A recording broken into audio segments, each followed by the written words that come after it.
I didn't think when I left town, I left for a couple of days, that things could possibly get any crazier as we get closer to this election. And then Ruth Bader Ginsburg passed away, and now it has gotten to be even a higher level of intensity in Washington, D.C. Joining us now, Congressman Andy Biggs. Congressman, welcome back to the show.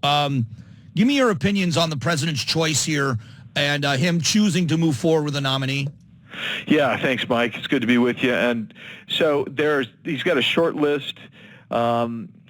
Amy Coney Barrett's probably the top of the list, if there is a top. Then you've got Judge Lagoa, and then a couple others. But I think it's going to be Amy Coney Barrett.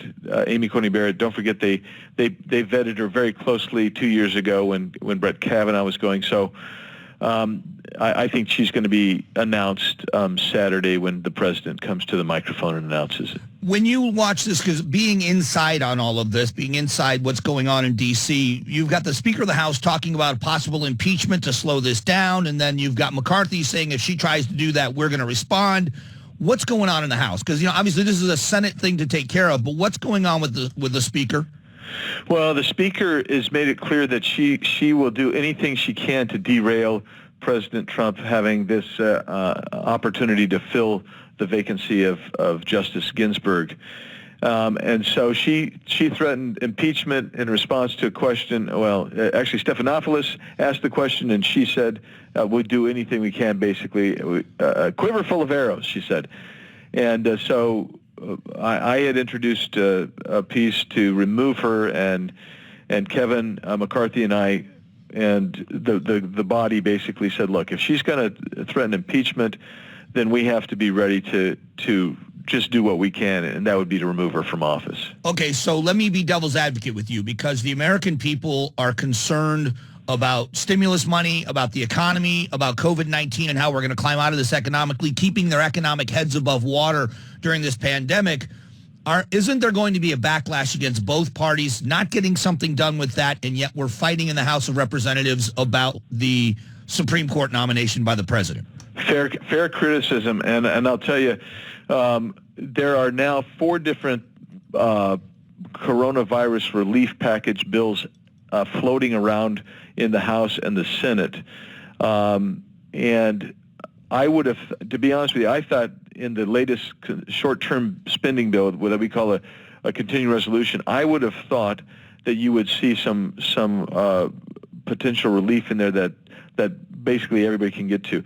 And that wasn't in there.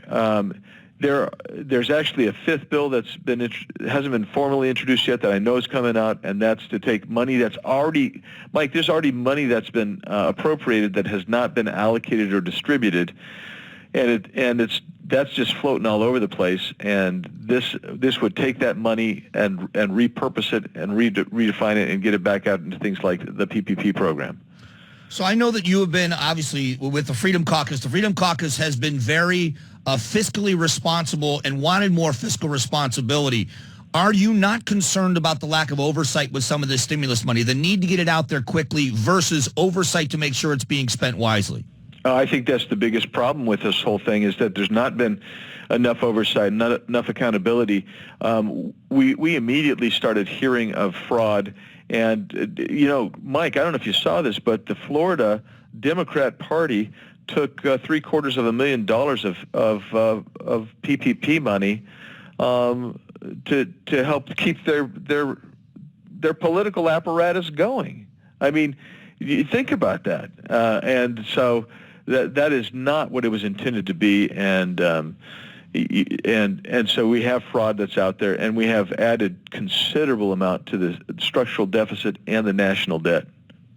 So we're still working on stimulus. Nancy Pelosi said that you guys aren't leaving until it gets done. We haven't heard much about it because now the Supreme Court nomination and the headlines are about RBG and what's happening there. Let me shift to the mask debate. Rand Paul and Fauci got into a little argument about this. I know that you've been a very open, a vocal critic of the mask mandates, but we're watching the numbers fall in Arizona, and a lot of people are saying the masks have helped.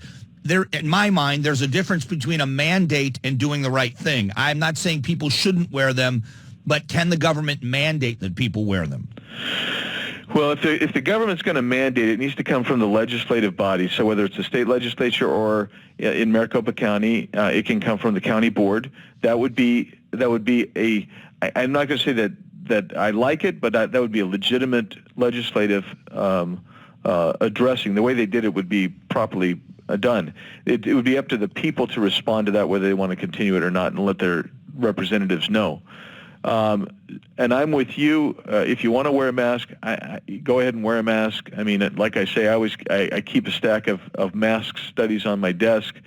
Without